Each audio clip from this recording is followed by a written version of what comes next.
Voltamos com a nossa correspondente, Patrícia Vasconcelos, direto da Casa Branca, em Washington, para falar sobre os desdobramentos e repercussão em torno da crise da Venezuela, na Venezuela. Boa tarde mais uma vez, Patrícia. Suas informações, por favor. Oi, boa tarde. Agora repercute aqui uma entrevista que o Donald Trump deu esta manhã por telefone à revista The Atlantic. Ele conversou com eles, com o repórter esta manhã, e a publicação saiu há cerca de uma hora, meio-dia daqui, agora 1h17. Nessa entrevista, segundo a reportagem da The Atlantic, Donald Trump adota um tom mais duro em relação a Delcy Rodrigues, diferente do que ele disse ontem na coletiva de imprensa, quando ele falou que na conversa com Marco Rubio, o secretário de Estado norte-americano, ela estava disposta a fazer o que fosse necessário.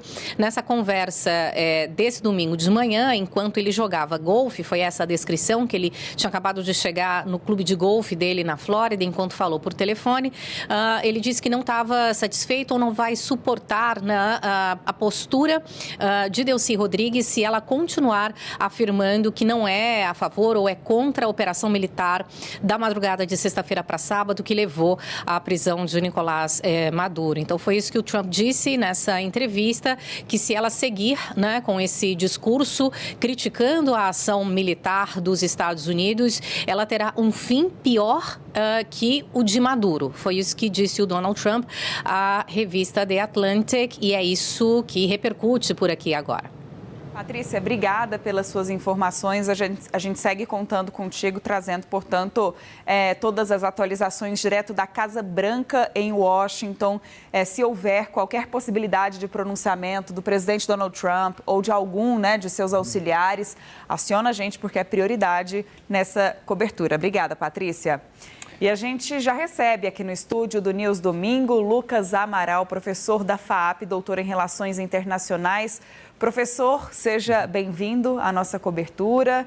É um prazer ter o senhor aqui com a gente para nos ajudar a entender esse contexto da influência dos Estados Unidos na América do Sul. E agora já quero repercutir contigo, e já colocando também a Basília Rodrigues aqui na nossa conversa, essa declaração de Donald Trump. Então, queria já começar com o senhor fazendo essa análise sobre a fala mais recente de Donald Trump, criticando ali, fazendo uma cobrança mais dura a Delcy Rodrigues, vice-presidente da Venezuela, que está sendo colocada nessa situação bastante complicada. Boa tarde, seja bem-vindo. Boa tarde, muito obrigado.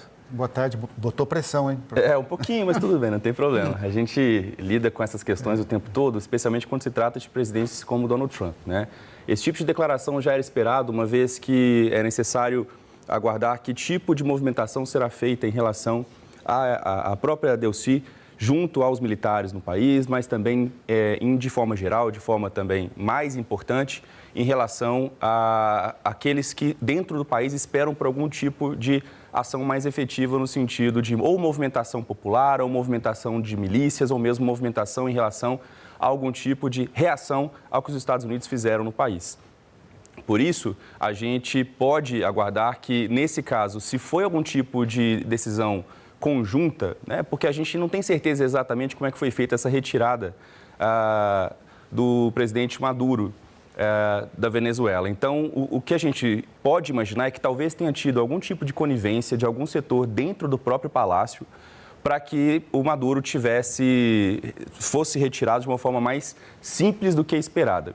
Por que a gente pensa isso? Na verdade, é provável que essas conversas com a Delcy e com outros representantes do governo venezuelano já vinham acontecendo e que, de alguma forma, ela foi aceita. E, nesse momento, é muito mais uma retórica feita para o público interno da Venezuela do que necessariamente uma busca para que haja uma imposição em relação ao próprio governo. Professor, ao que tudo indica, é isso mesmo, Tá parecendo, tá clareando a situação agora de que já havia um acordo entre os Estados Unidos e o entorno todo de Maduro, para que retirassem ele de lá e eles assumissem o poder e aí tocassem essa transição. Tá parecendo isso, Sim, a impressão que nós temos é justamente essa, porque foi uma retirada muito rápida. E mesmo que a gente esteja falando aqui de forças armadas americanas, que são muito bem equipadas, fizeram treinamento durante muitos meses, a gente viu que foram diversos caças, aviões, navios mobilizados, né? Talvez a maior mobilização que a gente tenha visto em décadas, desde talvez a retirada de Noriega do poder no Panamá. Então, isso demonstra que houve uma preparação, que tudo foi feito para que os conformes fossem atingidos, mas ainda há uma dúvida que não está definida, que não está clara, se houve de fato alguém dentro do próprio governo venezuelano que atuou junto para facilitar a entrada, por exemplo, dessas tropas americanas, ou mesmo para que a rendição de Maduro fosse feita de uma forma mais agilizada. Por exemplo, uma das coisas que não aconteceu é que Maduro não conseguiu chegar a tempo no que seria aquela sala do terror, no bunker, exatamente. Isso mostra que algum tipo de atraso, alguma inconveniência aconteceu no meio do caminho. Professor, então é uma traição coletiva, né, de todo o segundo escalão do governo, então? É possível que sim, a gente ainda não tem essa confirmação, mas talvez até do primeiro escalão. Né, em certa medida, como esses representantes, a própria vice-presidente, outros representantes militares, principalmente, já vinham conversando com representantes americanos e essa negociação já se arrastava por muitos meses, é provável que isso tenha sido colocado em pauta, inclusive na discussão com outros presidentes no próprio sistema internacional. Professor, a gente mais cedo teve uma conversa muito boa com o Luiz Kawaguchi agora há pouco, nosso colega jornalista, especialista em direito internacional também, especialista em cobertura de guerra, né? E ele trouxe todo o aparato utilizado por Donald Trump, uma infraestrutura que é impressionante, assim, o uso de tecnologias muito avançadas para fazer essa invasão, essa captura de Nicolás Maduro, sem que despertasse uma suspeita, né? Para que desse tempo de Maduro, pelo menos, reagir ali, tentar fugir, se esconder no bunker, como não deu tempo. E eu fiz uma pergunta a ele, queria fazer também ao senhor sobre a percepção de como é que os Estados Unidos vão utilizar também toda essa tecnologia agora para se manter no controle da situação lá na Venezuela, porque a gente sabe que Nicolás Maduro foi capturado, existe essa incerteza sobre como vai se dar toda essa transição, o que ainda não está muito claro. A gente vê agora essa declaração de Donald Trump sobre a vice-presidente que supostamente está no lugar ali de Nicolás Maduro, reconhecida pelas Forças Armadas venezuelanas, reconhecida também por parte dos venezuelanos, mas ainda há muita insegurança. E os Estados Unidos, eles podem utilizar, certamente vão utilizar de todo esse aparato, todo esse armamento, tecnologia, para se manter no controle? Olha, essa é a grande dificuldade do chamado boots on the ground, né, que Trump, inclusive, falou bastante no discurso dele ontem, que nós não temos mais medo de tropas em terra, de colocar as tropas realmente lá no país, no território em si. Então, o que a gente tem que pensar nesse aspecto é o seguinte, o custo desse tipo de operação é muito grande. Apesar da tecnologia, apesar de todos os avanços, apesar de tudo isso, ainda assim, transportar dezenas de milhares de pessoas de um lugar para outro, mantê-las, e ocupar esse lugar sofrendo resistência muito grande, ainda é muito difícil. Então, é muito improvável que os Estados Unidos, Donald Trump, queiram, de fato, controlar o território, como a gente viu em situações como no caso do Iraque e do Afeganistão.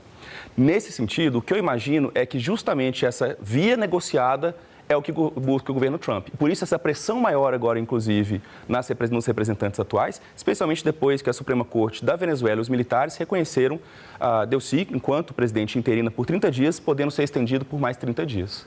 Agora, professor, o senhor não teme que possa haver uma reação de núcleos ali que sejam fiéis, leais ao Maduro e eles tomem a frente, né, desse enfrentamento aos Estados Unidos, sabe? Milícias leais ao Maduro e tomem a frente ao contrário do que a Delcy Rodrigues parece ter acordado? Eu acho que sim, acho que é muito provável. Nós não temos uma união completa desses grupos dentro da Venezuela. Inclusive, eles têm alguma autonomia. Alguns desses grupos milicianos são conectados a militares do alto escalão, outros não. Então, pode haver sim algum tipo de resistência e pode haver, inclusive, algum tipo de secessão.